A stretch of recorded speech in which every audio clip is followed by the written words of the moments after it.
I think the most challenging part is getting started. Talking about the location of Ionia can give a good starting point, but which one? The geographic one, the historical one, or the intellectual one? Maybe there's no such thing as a perfect start, right? By the way, do you want to see what's in my head?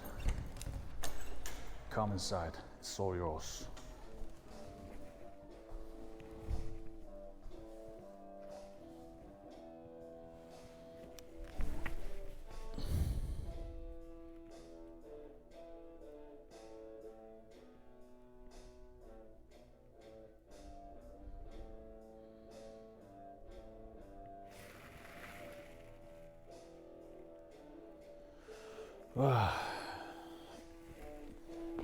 Maybe we must get away and look at the big picture from afar.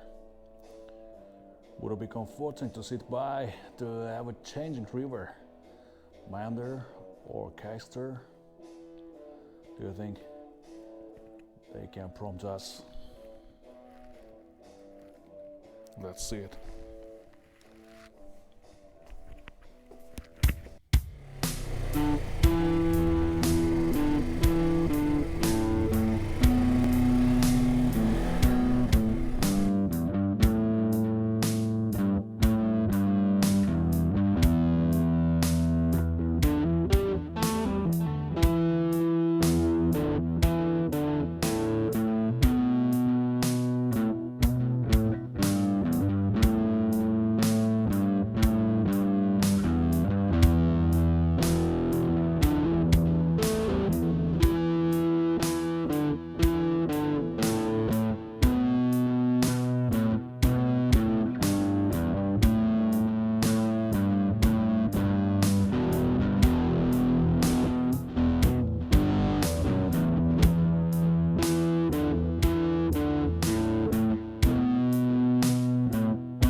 If you set out to search, maybe you should go back to the basics.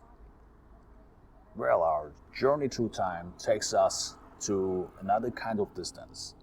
I know it sounds weird, but our search for Ionia throws us off into Europe. In this episode, we look for the answer to the question of where is Ionia. Giving its geographic coordinates is a relatively easy task. However, let's consider that this inspiring geography of antiquity continues to influence and transform people and thought even after centuries have passed since its heyday. The intellectual and influential borders of geography gain a new dimension here. So we're in Netherlands now, a wonderful country in Northern Europe. There's another reason why we choose this place as our starting point. Just like the cities of Miami once upon a time, it is a home to Amsterdam, a port city where people, products, and intellectual thoughts are super bustling. Who knows, maybe we can think of her as Miletus or Ephesus who is still alive. Anyway, here is an Ephesian person I would like to introduce you to. Moreover, he has a residence permit in Amsterdam since 1628, and he has long resided in Rijksmuseum. You know him as the philosopher of change. I'm talking about dear Heraclitus. Growing up on the banks of the Küçükmendes River, this boy inspires another wonderful boy, Hendrik ter Bruggen, who was born roughly 2,000 years later in Utrecht, on the banks of the River Rhine. The painting that we will go and meet shortly is a portrait of Hendrik ter Bruggen.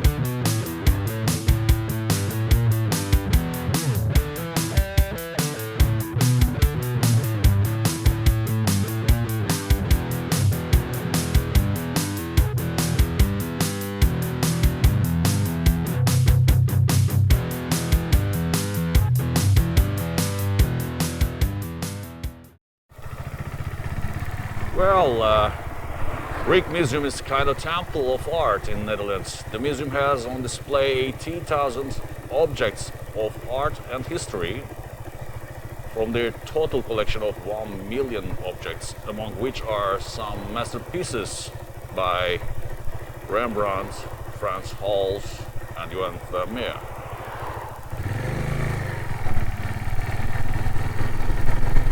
It's a fantastic place.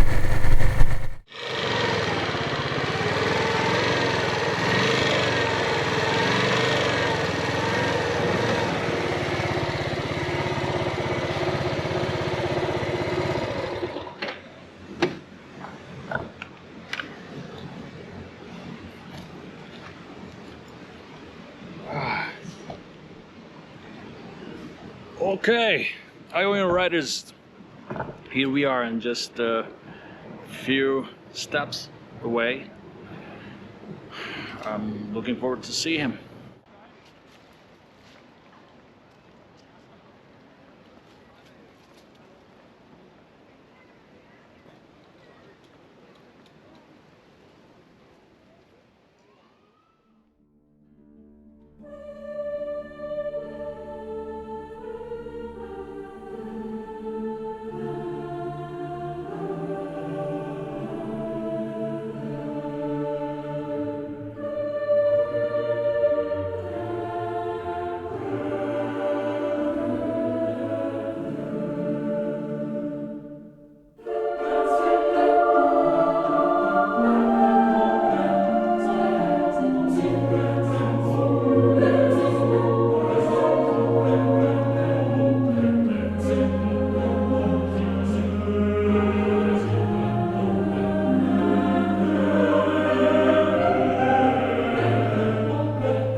There he is, the sage, the philosopher.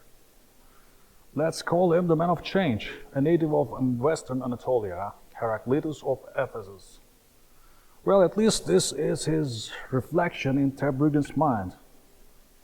Well, what a fascinating journey through time and space, right? From the 5th century BC to the 16th century AD, and from all the way from Ionia to the Netherlands. It's unbelievable.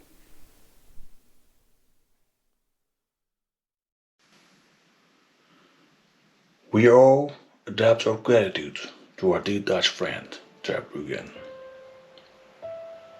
for giving us an image of this great man. Heraclitus believed the world is ultimately made of fire. He also believed in a unity of opposites and harmony in the world. He was most famous for his insistence on ever-present change, known in the philosophy as flux or becoming, as a characteristic feature of the world. An idea expressed the sayings, "No man ever steps in the same river twice," and Bantaray. He was known as a crying philosopher because he mourned the folly of mankind. Here Heraclitus looks like a melancholy old man. Downcast, he leans on the 10th Street globe and gestures dismissively with his left hand, as if to say, all is for naught.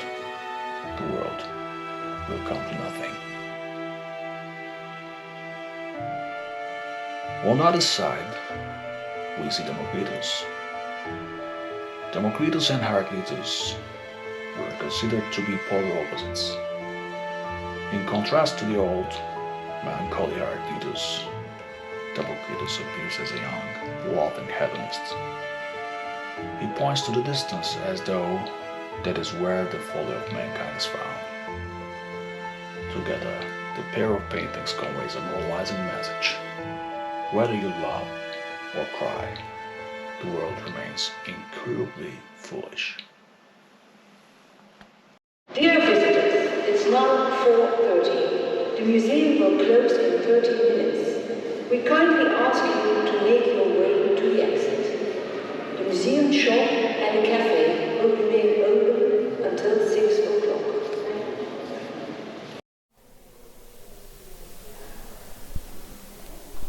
Well, now it's time to say goodbye. I know it's the hardest part, but you know, we got a lot to see. We got a long way to go. Let's keep pushing and enjoy the ride. See you, friends. Take care.